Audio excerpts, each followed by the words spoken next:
So, okay, we're officially recording. I'm on with Ryan and Callie. Hi, you guys. Hi.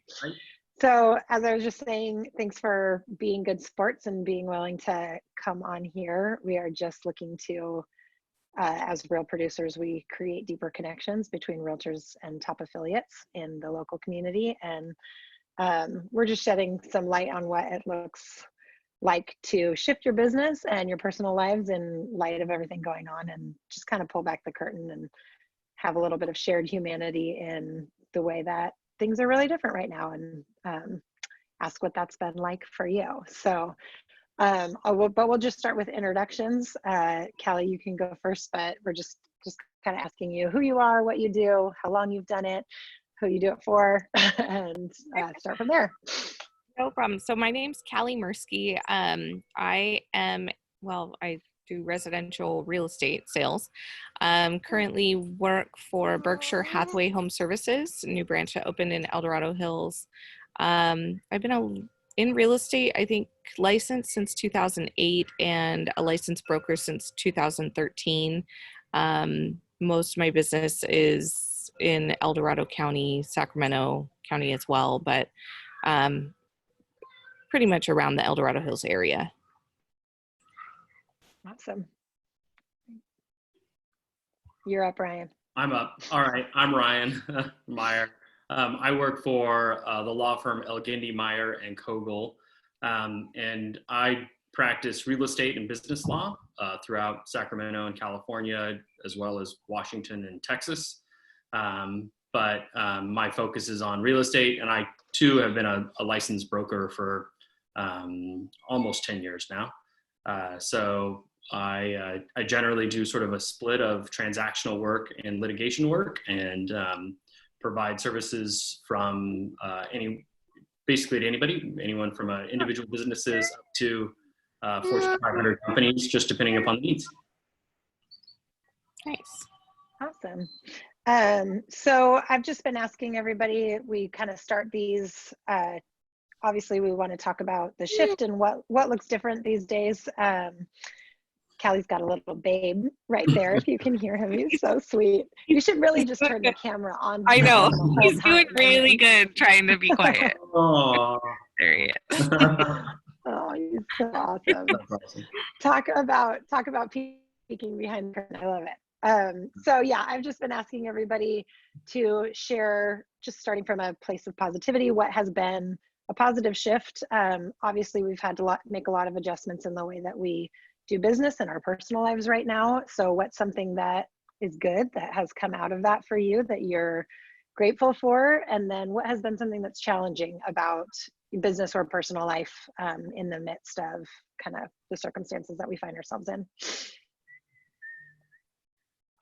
So for me, the blessing obviously is sitting right next to me. I just get a little additional time with little man, where otherwise I just would have gone, full bore back to work. So the slower pace has been nice, just to be home with him more and not feel guilty about that.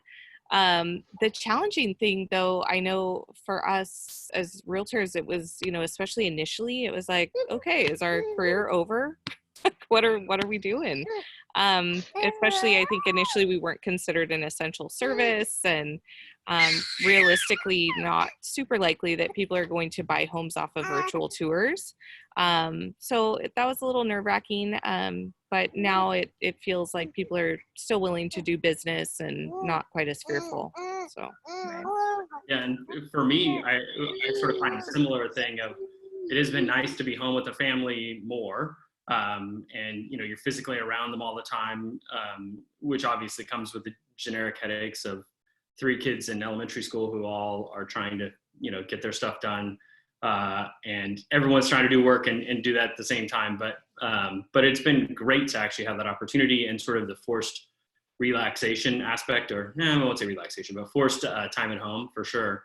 And similarly, I imagine that our business is suffering something similar to what real estate in general has seen, which is you just don't, so much of the business that we do is personable. So you're meeting in person with clients, you're meeting with other counsel in person, you're going to court in person. that sort of face-to-face time is really important, and that's significantly lacking right now. So that's been very difficult to try to adjust to that. And I feel like that's still something that everyone's still trying to like bounce back from, and trying to figure out what's the best, how can we accomplish this with the next best thing. So that's been the toughest part. And I can't say that we've overcome that yet in terms of personally or our professional lives on my side, but we're getting there. Yeah. Yeah, that makes sense. I see all those things.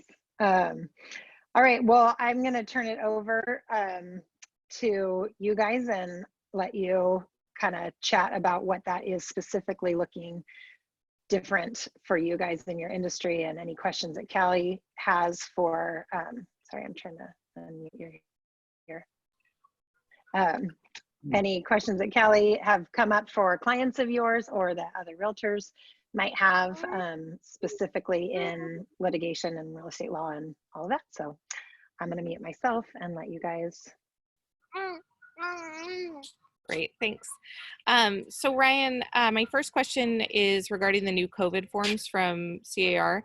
I've had some sellers review them. They are not wanting to sign them because their feeling is that they just offer additional protection for brokers and agents, which obviously I don't feel, I don't know if I'm correct in this, that we can make it necessarily mandatory for them to sign them. But I'm curious, I guess it's more a matter of your opinion, but do you think it's likely that someone could bring and be successful with a lawsuit against a brokerage or agent, or even a seller or buyer for that matter, for contracting COVID-19? Yeah, no, and I'd say it's funny. It's a question that I've heard from several realtors who have a similar sort of question. Sort of first addressing the CAR forms are absolutely intended to protect principally the brokers and agents, and that is ultimately what the goal of the form was, and essentially to establish at least flagging that COVID-19 has potential ramifications to others. That said, I actually, we're in California, so anyone can file a lawsuit, and right. Many people do. But in terms of more substantively, no, I don't actually believe that someone would be very successful at demonstrating and proving up a claim for some form of health-related damages tied to COVID-19. Principally, and even without the form, you definitely don't. The form is definitely not going to be something that you're going to be able to mandate people sign, at least not in the course of a listing. You could require it as part of a future listing if you sought to. You could make that a requirement before accepting the listing agreement and have that be an amendment to it. But the logic here is that realistically, the question is, is it something that somebody should know about? And with just the sheer amount of publicity and news and shelter-in-place orders and just the volume of information that's out there, there's no reasonable person could say that they don't know the potential exposure risk from it. And so I don't think anyone's going to be successful in that context of showing houses. There could be some other more tangential like businesses, like the cruise ships that maybe didn't necessarily give a lot of good advice on the way out. Those may be more susceptible, but here you're talking about an ongoing listing relationship where if somebody wants to go see the house and you're complying with all the other rules, as with anything else, you are susceptible to picking up communicable diseases, not unlike any normal flu or cold or anything else. It's just this one happens to have a scary name, I think. So. Right. Would you, along those same lines, if sellers have decided not to show them or sign those forms, would you suggest that we either, record our showings, just to kind of have something in our arsenal proving that we are abiding by social distancing rules or using hand sanitizer, or is that kind of an overstep? I mean, you can, lawyers and litigators, especially on the defense side, always want as much evidence as we can to demonstrate what happened. But frankly, I think that's probably not a necessary element. It's something that you could do, but that comes with just as many downsides in terms of rights of privacy and making sure that you're giving everyone notice of it. I think probably the better practice is to have an established firm-wide approach to what you do for listings. So, And I imagine that most firms, including yours, are probably doing that. You know, hand sanitizers, wearing booties in the house, washing hands, maybe wearing gloves, having protocols about number of people in, out, recording, not physically recording, but actually just denoting when you went to visit specific houses and went on showings. And maybe just having a general request, you know, that, hey, making sure everyone's okay, not sick, nobody's, you know, got it. So those sort of basic everyday things that you're being asked to do anyway, I think if it's in a firm-wide approach and a protocol, and then you can attest to the fact that you followed that protocol, that's going to be a pretty strong defense to say, you know, first of all, to actually make the claim would be fairly difficult for somebody who got sick to say, I got sick because of the exposure at this one house. That's, right. I mean, that's going to be near impossible. But even if they did try to do that, you could point and say, look, just like you would with all like property inspections and all other, you know, people claim that something got stolen during a showing. You go back to the same general stuff, right? It's I always stay with my client. I walk them room to room, and we followed the protocol the same way. You do the same thing with COVID-19 and COVID-19 related stuff. And frankly, I don't think that it's necessary to have the sellers sign off on it on any sort of form. Merely providing the seller with that form is actually probably sufficient to protect you, because at that point you're already highlighting the risk, which is the important part of the form. So okay, yeah, good information. Thank you. Yeah. Okay, this is a big one that's come up a few times already for me. Regarding cancellations of escrow during this time and disputes over deposits. Per the contract, the buyer they have to have a valid reason to cancel. So if they are able to perform on their loan and don't have a financial hardship, can they legally back out of the contract because of the coronavirus without risking it? Not standing alone. Okay. The residential purchase agreement, if you're using the traditional RPA from the car forms, you're right. It's basically it comes down to, after all contingencies have been waived, then your deposit goes at risk, and the remedy is at the end of the time frame for closing escrow. Somebody doesn't close escrow, then the seller gets to retain the deposit, subject to the maximum percentages allowable under the code. So for an owner occupied house, it's 3%. So there are some limits to that for liquidated damages, but those are ultimately going to hold true. The same types of arguments that people are trying to make on commercial contracts that deal with impracticality, impossibility, force majeure, these types of contract theories to try to get out of your contractual obligations, I don't think are going to apply in the vast majority of residential purchase agreements, simply because it's not the same kind of thing. You know, in the commercial context, people are trying to cancel contracts and get out of it, sort of under the argument of like, there's just no need for it. Like if somebody had just bought a brand new cruise ship, right? You're probably going to be able to prove that there's zero value to that cruise ship, and you might be able to get out of a contract. It's very spec specific, and it does apply in certain instances, but we're talking about houses for the most part. Houses are still fungible. They're still trading. Everyone still needs a house. The price may not be what you liked. When you may have bought, you may not be exactly what you're hoping for. You may be shifting in uncertain economic times, but there's nothing particularly noteworthy about a house and a house transaction that is any bit sort of out of the ordinary. So I think for the most part, what you're going to see is you'll always find people who want to try to get out of their contract and are going to try. You'll find people trying to pull a little bit fast and loose with other contingencies. But once the contingencies are waived, the deposit's at risk, and if they don't close, then seller is entitled to retain the proceeds. Okay, good to know. Okay, one last question. So once the shelter-in-place order has been lifted, would you advise us as agents and brokers to continue to utilize the CAR COVID-19 forms? It's funny. I would actually expect that it doesn't hurt. I mean, there's no necessary harm from it. I'm not a big fan from the seller side. I'm not a big fan of the CAR forms that allow for additional sort of ways of getting out of a Right. contract. Typically, as lawyers, we don't like to in sort of incentivize people to exit contracts, so we try to make it a little more streamlined. And I think the car form is a little broad on that front, not necessarily my favorite.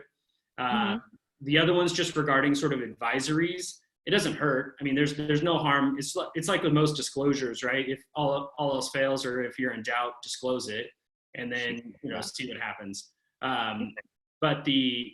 But I would actually expect that over time we're probably going to see a modification of that form, and it's something we've actually talked to some of our clients about already, which is, COVID-19 is but one of many communicable diseases that you could transmit. And so if the concern is that there are people out there who might file suit relative to having contracted some sort of communicable disease, then a more broad form disclosure might be just as appropriate. So instead of just limiting it to COVID-19, being a little more broad about saying, look, there are inherent risks in going to see somebody else's house, and just be aware that you're taking on those risks, and nobody's going to be liable for that. And it's not necessarily something that's directly covered already in the RPA. The RPA does have indemnity language and some release language, but it's not really tied to that type of an event. So I would expect that in the short run, you'll probably see people continuing to use COVID-19 forms, and in the long term, probably transitioning to more of a broad form about communicable diseases and just other inherent risks and showings. Okay, great. Thank you. Yeah. That's it for me. Awesome. I feel like I learn so much every time I just sit and listen to you guys talk. Was your internet connection, did you guys freeze on each other at all? Because I had some freezing, but hopefully that We was did not. I didn't freeze. We saw you freeze once or twice. It disappeared. Okay. Your picture has moved around on my screen. I don't know about anyone else's, but. I'm sorry. I hope that wasn't distracting, but I'm glad that you guys got to chat uninterrupted. So. Yeah. All right, well, we just get to wrap with kind of a fun thing we've been doing. We call it Quick Six, and I didn't prep you with any of these questions. It's totally lighthearted, so you can just answer off the top of your head, whatever first comes to mind. It's just meant to give a little bit of a behind the scenes on what life is looking like for you right now. So the first one is a little insight into your guilty pleasures and indulgences. What have you been binge watching, if anything? What is your go-to Netflix or Hulu or whatever else right now? For me, we've just started a new Netflix program. I think we're behind the times, so Ozarks, and it's pretty awesome. I'm watching. Nice. We've been watching and just finished the series called C. It's on Disney Plus. It's with Jason Momoa. And it's one of the Disney originals. So, and it was interesting. It's kind of it's about a society, actually a slightly scary thing. It's post some disease that wipes out most of the world. I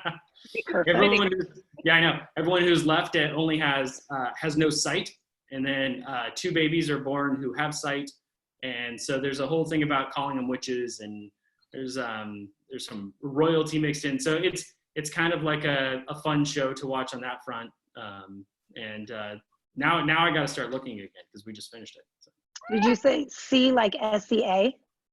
C like in visualizing something. Oh, SEE. Okay. Totally personal question. Kid friendly? Because I've got 5 of them. Nope. No. Okay. Nope. Cool. All right. Everybody is kind of obviously escaping places in their brains right now because we can't escape in real life. So when you are able to get out of here and drive somewhere or fly, are you dreaming of beaches or mountains or some sort of combination? Where are you going to go first? For me, I am going to go over to my old ranch and see all my horse friends. That's my biggest thing that I'm missing right now. Nice. I'm definitely going to a beach somewhere. That's we missed out on a spring break. We had I had this marvelous plan in my head that when school got canceled and they were just going to do it at home, I was going to fly to Hawaii and enjoy a week there. And then they said, nope, can't travel anywhere. So I've been thinking about it and not being able to do it. So. Totally. All right. In a similar fashion, what restaurant are you excited to be able to eat out at, like actually stay at for the ambiance or, whatever, not takeout, but. We miss one of our favorite local restaurants, Milestone, and more just we know the owners and so many of our friends go there, and it's right in town center, El Dorado Hills. So we just can't wait to go back and see everybody. Yeah, and for us, we have a favorite sushi restaurant in Rockland called Ichiban, who it's just nice to go. Like we usually go like once every couple weeks, and everyone knows you, you know everybody, and you don't get that same feel when you run in and grab your food for 30 seconds. So. Right, totally different. And it's just not as good when you eat it on your own dinner table and have to put the dishes away. Mm-hmm. All right, favorite form of exercise right now? I am really, really happy that I bought a Peloton while I was pregnant, because I love the spin classes, and so I still have it right at home. It's great. Nice. Yeah, we've just been doing a lot of walking, trail walking, around the house and around the property, but that's mostly just because there's everybody goes at a different speed on bikes in our house, so it's just easier to all be on one mode. So. Totally. That's awesome. Okay, worst household chore. This can be in quarantine or otherwise, but what's just the worst one? Always the worst is cleaning toilets for me. Agreed. For me, it's just the continual dishes.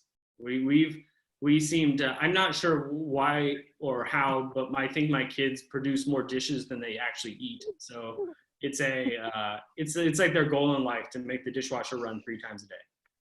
So we might literally have 20 cups on our counter at the end of a day. Yeah. Right. All right. And last book that you read or listened to if you're more of an Audible person? Oh man, it's been a while. I've been reading children's books. Do those count? Sure. Goodnight Moon was the one I read yesterday. So that's at the top of my list right now. That's awesome.